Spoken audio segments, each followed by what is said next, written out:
بسم اللہ الرحمن الرحیم۔ السلام علیکم ورحمۃ اللہ وبرکاتہ۔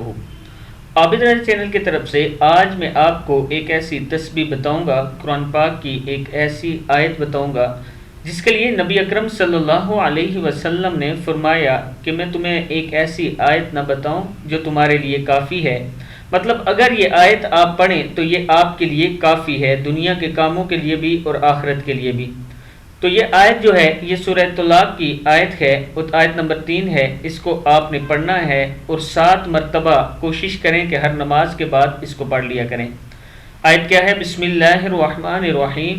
وَمَن يَتَوَكَّلْ عَلَى اللَّهِ فَهُوَ حَسْبُهُ إِنَّ اللَّهَ بَالِغُ أَمْرِهِ قَدْ جَعَلَ اللَّهُ لِكُلِّ شَيْءٍ قَدْرًا۔ کیا ہے؟ وَمَن يَتَوَكَّلْ عَلَى اللَّهِ فَهُوَ حَسْبُهُ إِنَّ اللَّهَ بَالِغُ أَمْرِهِ قَدْ جَعَلَ اللَّهُ لِكُلِّ شَيْءٍ قَدْرًا۔ جو اللہ پر بھروسہ کرے اس کے لیے وہ کافی ہے، اللہ اپنے کام پورے کر کے رہتا ہے۔ اللہ نے ہر چیز کے لیے ایک تقدیر مقرر کر رکھی ہے۔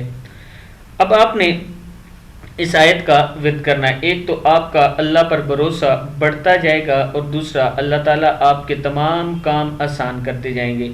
آیت کیا ہے؟ وَمَن يَتَوَكَّلْ عَلَى اللَّهِ فَهُوَ حَسْبُهُ إِنَّ اللَّهَ بَالِغُ أَمْرِهِ قَدْ جَعَلَ اللَّهُ لِكُلِّ شَيْءٍ قَدْرًا۔